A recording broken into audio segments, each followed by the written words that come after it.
Pemerintah Kabupaten dan Kota Madya kini berlomba-lomba mendirikan koperasi ini untuk memperkuat ekonomi desa.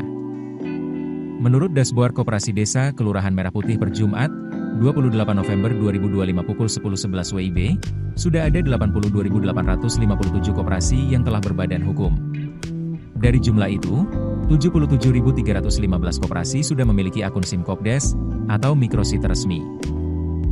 Lebih jauh lagi, 22.358 koperasi setidaknya memiliki satu gerai, dengan total 29.520 gerai yang aktif. Hingga kini tercatat 100 permohonan pembiayaan yang diajukan oleh 89 koperasi.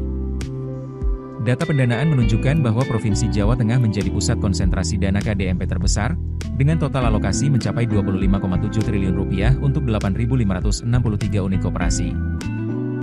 Di belakang Jawa Tengah, Provinsi Jawa Timur, Jawa Barat, Aceh, dan Sumatera Utara menempati urutan berikutnya.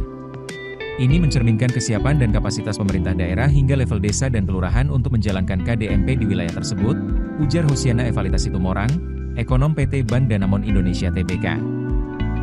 Untuk tahun anggaran 2026, pemerintah memperkirakan total belanja mencapai sekitar Rp3.800 triliun, sementara transfer ke daerah diproyeksikan turun menjadi Rp693 triliun. Hosiana menilai penurunan transfer ini mengindikasikan kontrol yang lebih kuat dari pemerintah pusat atas sumber daya fiskal, yang berpotensi mengubah prioritas infrastruktur dan pembangunan. Langkah konkret terbaru datang dari Menteri Keuangan melalui Peraturan Menteri Keuangan, PMK, nomor 81 tahun 2025, yang menyempurnakan PMK 108/2024. Kebijakan ini menegaskan bahwa dana desa harus dialokasikan untuk pembentukan koperasi desa Kelurahan Merah Putih sebagai upaya penguatan ekonomi desa. PMK baru mengatur penyaluran dana desa dalam 2 tahap. Pada tahap 1, sebesar 60 dari pagu dana desa akan dicairkan paling lambat bulan Juni. Agar dana tahap 1 dapat dicairkan, desa harus menyiapkan anggaran pendapatan dan belanja desa, APBDes, surat kuasa pemindah bukuan dana desa, serta keputusan kepala desa tentang penetapan keluarga penerima manfaat BLT desa. Penyaluran tahap 2, sebesar 40 dari pagu, dijadwalkan paling cepat pada bulan April, namun dengan persyaratan yang lebih ketat.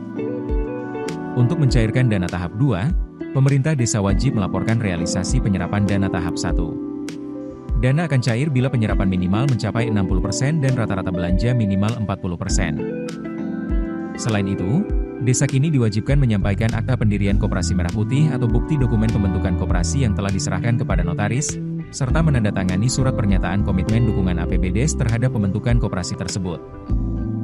Kebijakan ini mulai berlaku sejak diundangkan pada 19 November 2025, namun seluruh persyaratan harus disampaikan paling lambat 17 September 2025. Jika tidak, pencairan dana tahap 2 akan ditunda.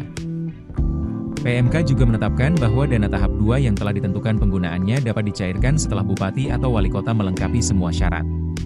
Sebaliknya, dana tahap 2 yang belum ditentukan penggunaannya tidak akan dicairkan, melainkan dialihkan untuk mendukung program prioritas atau pengendalian fiskal. Keputusan bisnis terbaik datang dari data, bukan tebakan. Mudah berlangganan Business Insight dengan subscribe with Google.